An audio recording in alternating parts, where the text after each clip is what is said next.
Oke baik, Assalamualaikum warahmatullahi wabarakatuh. Bapak Ibu guru yang terhormat, jumpa lagi di channel Gurobat 21, channelnya para guru Indonesia, konsisten menyampaikan info valid, komitmen melawan berita hoax.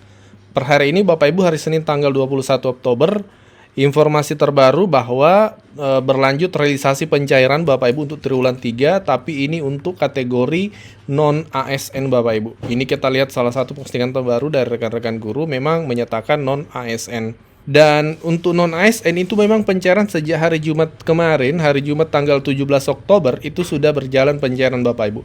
Itu beberapa kami tampilkan, ini contohnya screenshot dari SMS atau mobile banking ya. Dari teman-teman, transferan tunjangan sertifikasi non-ASN. Ini angkanya 5.700.000 Bapak Ibu, karena memang kategori non-ASN. Jadi memang teman-teman non-ASN sejak hari Jumat tanggal 17 kemarin itu berjalan pencairannya. Nah, sebelum lanjut Bapak Ibu, ini kami ada e-book yang kami buat secara kolaborasi, pegangan guru, 20 ice breaking di kelas. Ini bermanfaat untuk guru-guru nih, untuk membuat kelasnya kembali semangat, apalagi di jam-jam terakhir Bapak Ibu. Silakan bagi Bapak Ibu yang berminat, silakan pesan di nomor WA ini yang kami tampilkan, nomor WhatsApp ya Bapak Ibu. Dan ini nominalnya hanya Rp19.000, harganya sangat terjangkau, hanya Rp19.000. Nah, bagaimana dengan ASN? Pantauan kami per hari ini untuk ASN hingga tanggal 21 Oktober, hari ini pukul 11.00 waktu Indonesia Barat, itu terpantau belum ada pencairan tahap 2. Kok tahap 2? Tahap satunya kapan? Nah, Bapak Ibu yang belum mengetahui, untuk ASN itu sudah pernah pencairan tahap 1 pada tanggal 1 Oktober kemarin Bapak Ibu. Jadi banyak teman-teman guru itu yang sudah terbit SKTP-nya sejak tanggal 21 September Bapak Ibu. Yang duluan valid itu terbit SKTP-nya cepat. Mereka menerima di tanggal 1 Oktober Bapak Ibu, pencairan triwulan 3-nya. Nah, yang ditunggu saat ini adalah tahap 2 Bapak Ibu. Dan pantauan kami untuk ASN memang belum berjalan, entah seperti apa prosesnya di Kementerian Keuangan. Namun perlu dipahami, mungkin banyak teman-teman yang bertanya nih, kok non-ASN sudah pencairan sementara ASN belum? Apakah tidak sama proses pencairannya? Nah, ini yang perlu dipahami juga Bapak Ibu. Sembari kita menunggu untuk kategori ASN, kami akan pantau terus. Kalau memang sudah pencairan di lapangan, kami akan update infonya. Dan perlu guru-guru pahami bahwa kenapa kemudian ini berbeda antara ASN dan dengan non-ASN pencairannya. Karena memang di pusat itu Bapak Ibu ada 2 penyalur TPG. Jadi memang pencairan sekarang dilakukan oleh pusat, tapi tidak dari satu sumber Bapak Ibu.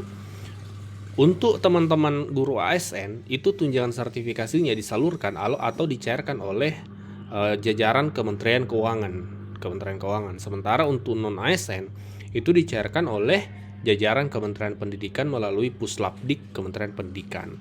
Jadi itu sehingga berbeda. Kemarin kan kita pencairan rata-rata pantauan kita adalah non-ASN, berarti yang melakukan pencairan itu adalah Kementerian Pendidikan.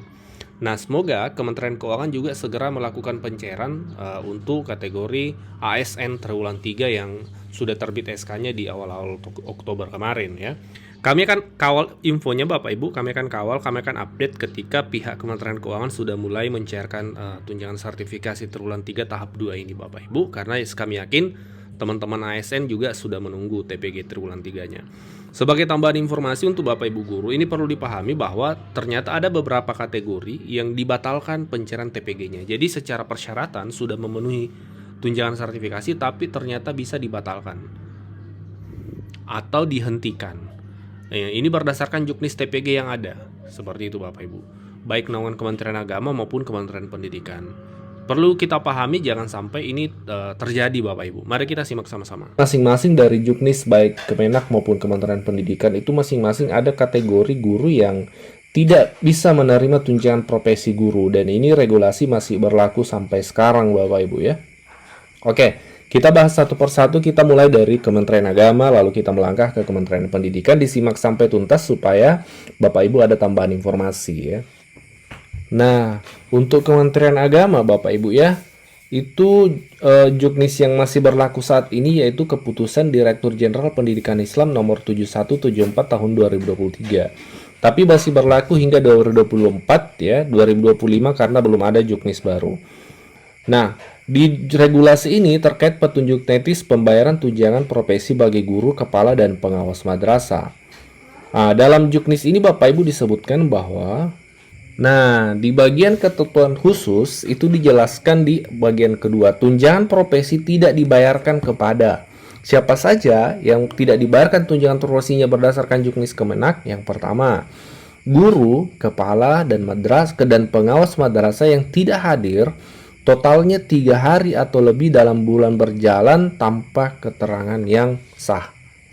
Sekali lagi, tidak hadir kumulatif 3 hari atau lebih dalam bulan berjalan tanpa keterangan yang sah.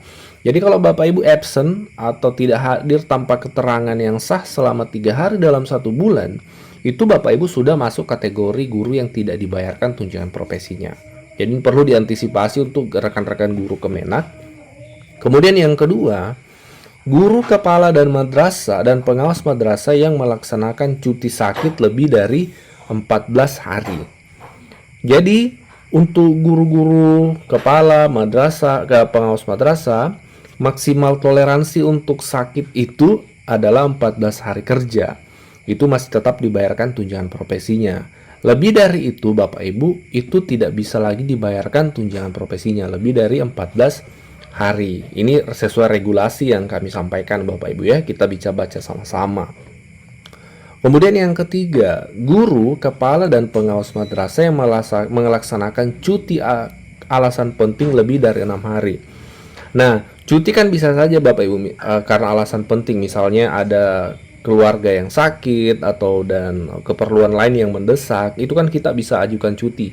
Dan itu maksimal toleransinya, batas waktu toleransi untuk pembayaran tunjangan profesi guru itu adalah 6 hari Bapak Ibu. Nah, ini perlu dipahami terutama untuk guru-guru madrasah ya, karena regulasi ini berjalan Bapak Ibu. Nah, ini yang ketiga. Kita lanjut ke yang keempat. Yang keempat adalah guru, kepala, dan pengawas madrasah yang melaksanakan cuti di luar tanggungan negara. Nah, kalau cuti di luar tanggungan negara ini kan umum nih, sepertinya di Kementerian Pendidikan juga berlaku.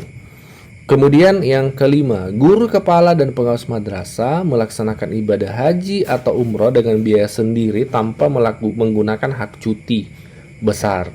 Jadi kalau pergi umroh atau haji itu boleh saja dibayarkan tunjangan profesinya dengan catatan menggunakan hak cuti besarnya. Ya, jadi harus ada keterangan cuti besar. Kemudian yang keenam, guru, kepala, dan pengawas madrasah yang melaksanakan studi perkuliahan ya atau tugas belajar menggunakan biaya dari pemerintah sponsor pada bulan ke-7 sejak perkuliahan dimulai dan dibayarkan kembali saat masa tugas belajarnya selesai. Nah, sekarang kan rame nih beasiswa LPDP sudah dibuka. Nah, kalau Bapak Ibu lulus salah satu beasiswa misalnya LPDP, itu tetap dibayarkan tunjangan profesinya.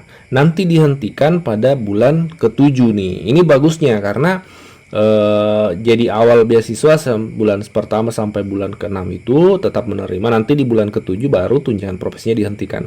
Nanti dilanjutkan kembali kalau tugas belajarnya sudah selesai. Nah, ini nih 6 kategori guru di naungan Kemenak yang tunjangan profesinya dihentikan. Ini perlu dipahami dan diantisipasi jangan sampai terjadi ke depan karena tidak paham regulasi ini ya. Oke, sekarang kita melangkah ke naungan Kementerian Pendidikan. Untuk naungan Kementerian Pendidikan Dasar dan Menengah, regulasi yang masih berlaku hingga hari ini adalah Permendikbud nomor 45 tahun 2023. Ini berjalan 2024 dan hingga saat ini belum ada regulasi pengganti, jadi ini yang masih berlaku. Nah, ini terkait Juknis tunjangan guru ASN daerah. Apa saja kategori guru yang tidak menerima tunjangan profesi seperti di Kemenak tadi? Apakah sedetail di Kemenak tadi atau seperti apa? Kita cek sama-sama. Nah, ada di pasal 17 Bapak Ibu. Kita baca, pemerintah daerah sesuai dengan kewenangannya menghentikan, memang ada redaksi, menghentikan pembayaran tunjangan profesi, tunjangan khusus tamsil ya, guru ASN di daerah jika yang pertama tentu misalnya meninggal dunia ya, tentu tunjangannya dihentikan. Yang kedua, mencapai batas usia pensiun. Kemudian melaksanakan cuti sakit lebih dari 6 bulan.